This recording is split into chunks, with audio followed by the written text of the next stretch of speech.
welcome everybody back to another episode of Monday Night Muscle with the voice of professional bodybuilding, Bob Ciccarello. I'm Shawn Ray, and we are talking today a little bit about what's happening in the landscape of bodybuilding, which is a lot different from the days of my time and Bob's time, where we pretty much did things on our own. I did a podcast with a guy, and we got to talking about the role and the importance of a coach, of a trainer, of a guru. There's a lot of different names for someone kind of helping these bodybuilders along, but you'd be hard pressed right now on both professional and on the amateur side to find an athlete out there competing and doing it all on their own, which is why a lot of the old school bodybuilders take so much pride and joy in the fact that they did it on their own. The golden era, which we call the 90s, which a lot of people are still kind of clamoring for, talking about how hard it was and the level of quality of conditioning and the depth of the field, and yet the majority of the athletes were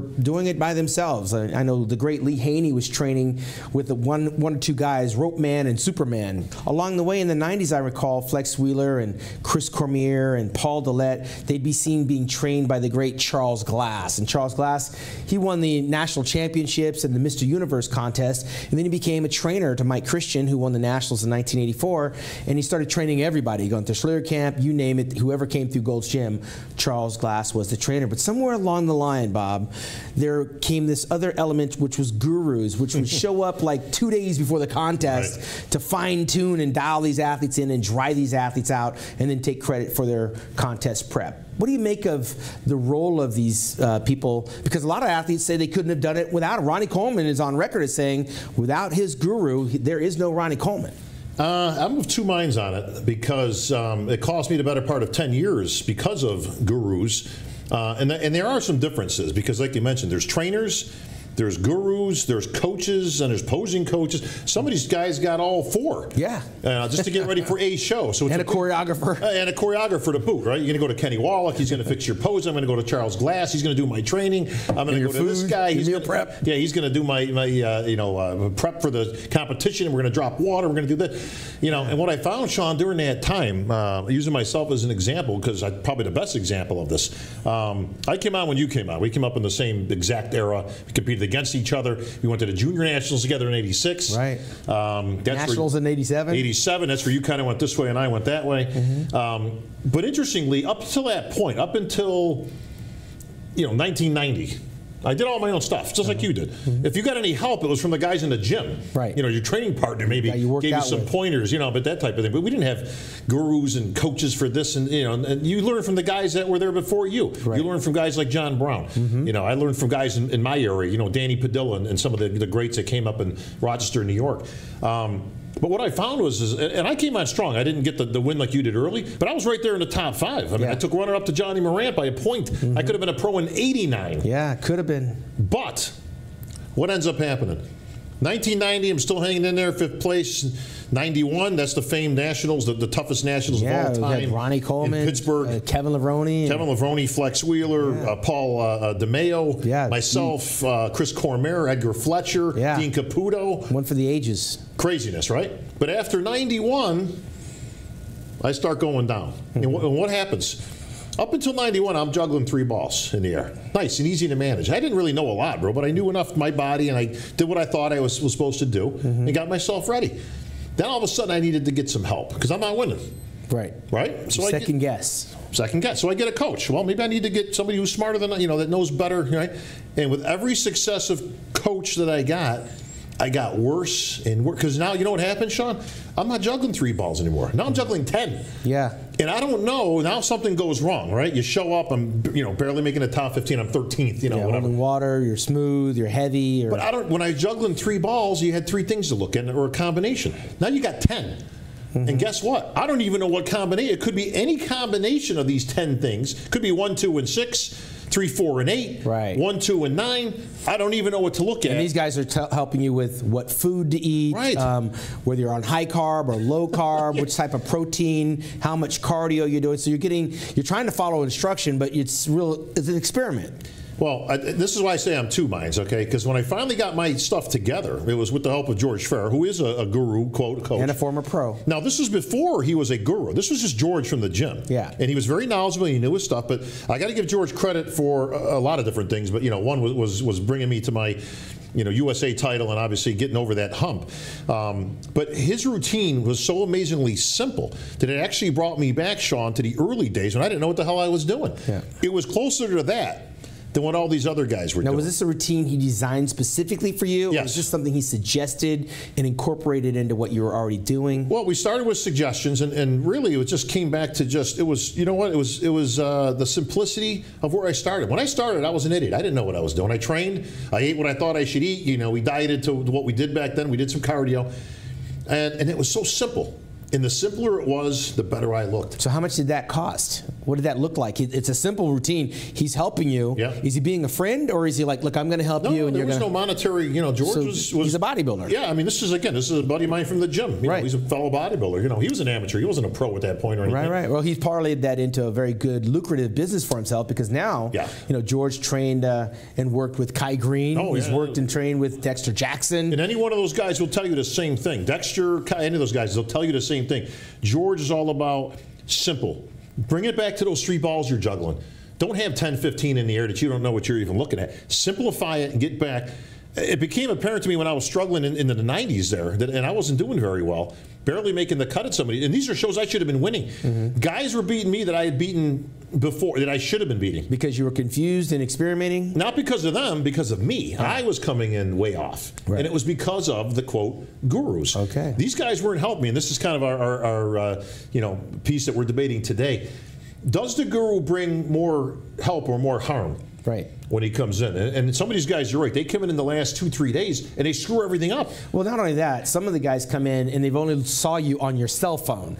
Now, after your contest prep, which has taken you 12 weeks to get there, they show up at your hotel room and they're getting a look at you under the hotel lights, and they're trying to make an assessment over this entire year's worth of work to tell you you need to dry out, or to tell you you need to take this, or you need to eat that. And all these little minutia things that are happening over the next 48 hours, 24 hours, and then they're standing there in the glory of reaping all the rewards of your hard work, because you put all your faith into this guy. Or the flip side is, it doesn't work, and now the guru is nowhere to be found because he's at the next room down the hall working with another athlete. Well, let me bring you back a little piece of history. Again, we were both there. 87 nationals, okay? And I learned a lot from this. We're both there at the competition, all right? You and the light heavies, me and the heavyweights. And both our first national show, past the juniors. And I noticed one thing. We knew each other from the teenage days. You know, we exchanged, hey, what's up, buddy? You know, did you notice Matt Mendenhall and Eddie Robinson? I did. They were both there. I noticed Matt backstage. Actually, the guy I noticed first backstage, but I'll get into that in a minute, was Phil Hill. Yeah. Which, okay, the show was over, you know, for me. I was like, okay, that's it for this one. But I looked good. I was ready again. Now, this is 1987, okay? And I'll never forget, I saw you in the audience, and you were sitting there watching the lighter classes before you had to go on. So the lightweights are on, the middleweights and all that stuff. And I noticed one thing back then, and you'll remember this. You didn't do anything. You were sitting there watching the show. Now, I bring this up because, for a simple fact, everybody else, a lot of people, had their gym bag there with a gallon of water. Peanut butter and jelly on rice cakes. Rice right? cakes, You know, chocolate bars, you know, fruit, you know, the Simply Fruit. You know, you're going to have some of that, right? And I'm watching all this stuff going on, and you sat there, and I remember like it was yesterday, with your hands folded, watching the show. 34 years ago. And for hours this was. You did nothing. Right. And I always thought to myself, you know what? That's probably the smartest play, because he's not. If he's ready, he's ready. Right. And all this other last-minute stuff, any of that stuff I ever incorporated, never worked. Yeah. Nothing we ever did. Nothing. There's nothing you can do. If anybody takes anything out of this today, there's nothing you can do backstage that's going to make you look better in a few minutes. Yeah. So you don't necessarily need the gym bag, and sometimes it's better not to even have that coach person chirping in your ear, because at that stage it's like the fighter entering into the ring. When you step into the ring, you're by yourself. You got to fight the fight. And for me, that would be literally when I got the call to go backstage. I didn't need anything, and I didn't need anyone. I needed my oil and my posing trunk and my number. Correct me if I'm wrong, though. You did nothing. I mean, I saw you do nothing in part. I mean, I didn't watch every second, obviously, but I saw you do nothing in particular. Well, I imagine before I took the stage, it was typically time to eat. So that's why I was able to pull off the vacuum. That's why I didn't have the stomach bloat. So you went on stage hungry. I went on stage hungry. It was a lot easier. I practiced my posing when my feet hit the ground after I used the restroom in the morning. There's nothing in my body. I'm pretty much dehydrated, which is how you feel kind of going into a show. So you wouldn't see me break the sweat on the stage when the lights hit because I had already kind of dehydrated myself overnight. That formula worked for me, and I also watched what other athletes were doing. You're right, I watched the guy over there eating the bananas and putting the peanut butter on the rice cake and trying to get all this food in, and it has nowhere to go except for your stomach. By the way, on a side note to that, and to further you up, point number 2 for everybody if you're taking notes at home, if you cut off your water, which most people do at that point, and you keep ingesting all this peanut butter and the banana, right? It's got nowhere to go. And so my food will come after the prejudging. After prejudging, I'm able to eat as much as I want and hydrate as much as I want because I've got hours to go before the finals. Shawn, in your opinion, what percentage of bodybuilders in the last 48 hours would be better served if they changed absolutely nothing? The majority of them, because as you prepare for a competition, I've always said this, the mirror is your best friend, not your buddy who's cheering for you or your guru that wants you to do well, who's maybe attached to the prize money. 10%, 15% of what you earn, and you're kind of like a racehorse, right? They got their hands in the cookie jar and want you to do well because they want to get paid. If you do what you did to get there, you don't have to change anything because typically we've got photo shoots before the contest, so a lot of times you can get a good feedback from those photos on what you're going to look like and what the judges are going to see. So you don't want to do those last-minute mistakes which can wreck a whole year's worth of training. So people always ask, Shawn, why are you so hard on the guru? I'll tell you why I'm hard on the guru. 9 times out of 10, none of them are medically trained. They don't have a degree, they haven't graduated med school, they don't know anything about pharmacology, yet they pretend to be one the 24 hours or 48 hours before the show in your room. Let's go back to 1998. Ronnie Coleman won his first Mr. Olympia championship, gave all the credit to his trainer, Chad Nichols, who at that time was kind of a nobody. He was the wife of, he was the husband of a Ms. Olympia champion. But when Ronnie won the show, he was everything. On that roster was Flex Wheeler. On that roster was Chris Cormier. On that roster was Nasser El Somebody. So Ronnie wasn't the only person that he was working with. The one that was missing from the lineup was Paul DILLETT. Now, mind you, Paul DILLETT had trained for that Mr. Olympia for a solid year, and he never stepped on the stage as a result of working with his guru. He wound up in the hospital. Ronnie Coleman infamously wound up in the hospital right before the 2001 Mr. Olympia with his guru in the room. So it's a double-edged sword. These guys are not trained physicians. The athletes are putting themselves at peril and in harm's way sometimes when they start messing around with diuretics and they mess around with their water and they mess around with their contest prep. Now, it's a gamble that Ronnie Coleman to this day says paid off for him and he would do it all over again. But there's also people that don't make it. Is it just too much of being Dr. Frankenstein for these guys, Shawn? I mean, like, is all that necessary? I mean, in my own case, I can say most of that juggling around I was doing, again, those 10 balls juggling was unnecessary. And when I won, I was back down to 3 that you need to control to you know, and it was very little. Again, it was very little manipulation. I almost changed nothing. Well, I think where the rubber hits the road, Bob, is we have run into a time where the athlete themselves don't even know what it was they specifically did because it's dumbed down. The athlete gets the email or the text message from the trainer, they robotically follow what the trainer says, and they pray that it all works out in the end, all the way down to, what's your next contest? After the victory, I don't know, I've got to talk to my trainer. The athlete doesn't even know where they want their career to go to in terms of what show they want to do next. So this is where the older bodybuilder, the more seasoned professional that's been around the block, has a little less respect for the athlete that doesn't know where they're going, how they're going to get there, and needless to say, they're not doing it on their own. We've all heard that the physiques of the 90s, quote, early 2000s were better than the physiques today. All right, and I think it's pretty much universally accepted, okay, that they were. Deeper lineups, better physiques overall. Question is as the gurus came in, the physiques happened to get worse. So can we draw a conclusion that the physiques may have been better in part because there weren't as many gurus? There wasn't as much chicanery going on and chemical warfare as it would be. Is that fair to assume and to say, Shawn, that possibly those two are connected? Yeah, it's absolutely, and I think that's maybe why a lot of the gurus don't like to hear from Shawn Ray, because I call them out. I know who they are. Right. I know some of the potential athletes that had great potential that never materialized. Here today, gone tomorrow, because the guru was trying to fast track them along the way. Not to mention, you just kind of become a number, because for a lot of the gurus out there, they have more than one athlete. And so what they tell you, they're going to tell this one is something totally different.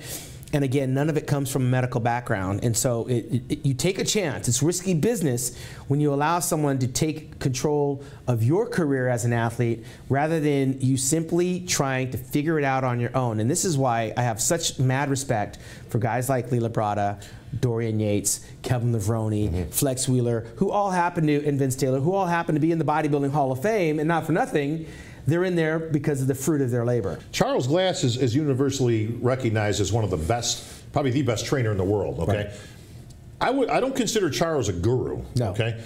Charles works 99% in the gym. Now, he's very knowledgeable. He knows diet. He knows all. He's been around a long time, and he was very good in his day. But Charles primarily works with training muscle in the gym, different angles, different machines, breaking out of the box of the normal type stuff. And he's very inventive, and he finds ways to, you know, to take somebody's body and change it in the gym. That's what a trainer does. That's what a trainer does. That's much different than a guru. All right, somebody who comes in the last 48 hours and basically screws everything up for you. Absolutely. And I also draw a parallel, Shawn, with, we see a lot of good young physiques come in that you see and you go, man, this kid could be good in a few years. Let's keep an eye on him. And then you see him and he kind of gets there and he turns pro, and then all of a sudden he's gone. Yeah, sometimes they don't even hit the stage. Yeah. So now, sometimes it's due to medical problems. We see it. We saw a good young physique. Now, is that because most younger guys don't have the money and don't have the resources and don't have the connections to have a guru? Right. All right. So they pretty much come up on their own, like we did. Is there a reason that again, is there a parallel there that physique is better than what you see later when they do get a guru and somebody to help them with these last minute finish touches? I think, you know, it doesn't take a rocket scientist to recognize that some gurus have had longevity because they find talent and they ride the back of the talent and fine tune.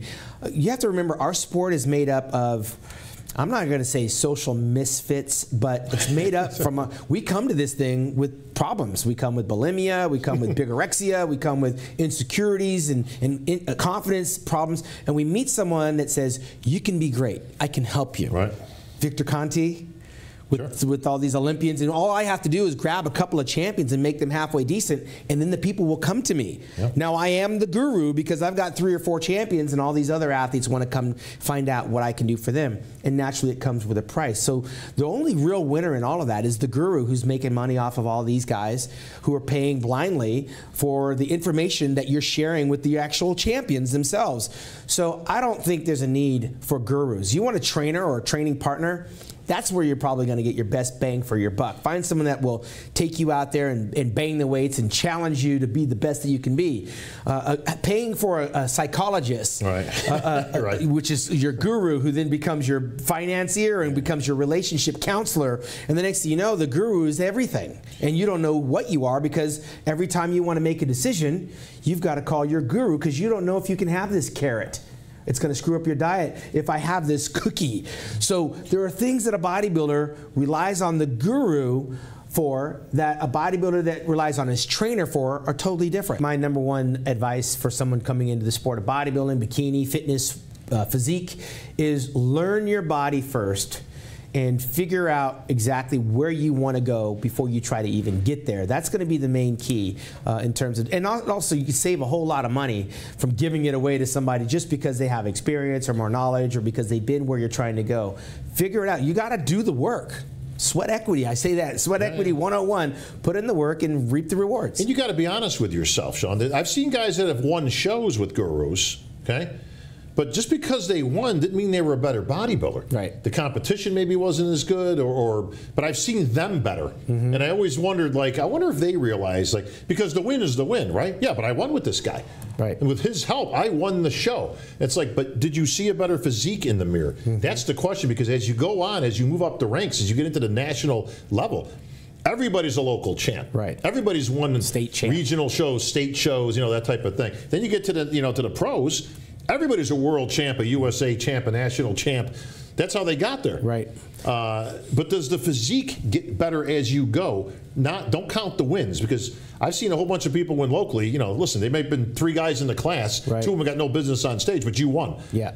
So do you chalk that up as well, we brought a better physique? Yeah, not necessarily. No. You're only as good as the guys you compete with. But at the end of the day, if there's a lesson to be learned here, I think you have to proceed with caution if you're looking for advice. The information is there with social media, with Google, with the DVDs, with YouTube. All that information is there for you to absorb, to learn and study and try to figure it out and get back in touch with who and what you are, what you represent, how are you going to get from point A to point B before you even entertain the idea of someone coming in and putting their hands on the finished product. Can we get a clue from Classic Physique? Can that be a clue for us? Because those guys have to adhere to a height and weight restriction. Right. And I've noticed over the years that, like how many times have you heard this, Shawn? This guy hasn't looked this good since he turned pro. Right. Now, what's usually the commonplace there? Had to make a weight class. Right. Because most people are not super heavyweights, right? So you got to make a heavyweight, a lightweight, a middleweight, welterweight, whatever your class is. But usually that entails sucking it down more than you really want to, because you got to make the class. Right. Is that a clue as to when you get into the pros? Because if you're in the open and the pros, there is no weight restriction. Right. But in Classic, there is. And to be quite honest, we're seeing a lot better physiques in Classic. A lot more return to the 90s, right? Yeah. In Classic than we are in bodybuilding. Yeah, and I think that's because there is weight restriction. In the pros, a guy turns pro and he's got to be 10 pounds heavier right off the bat, and then you don't hear from him again. So that happens. But if we have any final words on the role of a guru or a trainer, look at a dictionary and see what comes up under guru, and then understand the definition of a trainer. I personally, if I was looking for help, I'd be looking for a trainer, a la AKA Charles Glass, that would put me through the business and change my body through training. A guru, not so much. Isn't a guru like the Chinese guy with the long white beard who's floating on the carpet? I can tell you, the guru in bodybuilding, they come in all shapes and sizes, man, and they come with a lot of crazy ideas sometimes. So proceed with caution, and that is a word of advice and wisdom from Monday Night Muscle with Bob Ciccarello. Shawn Ray.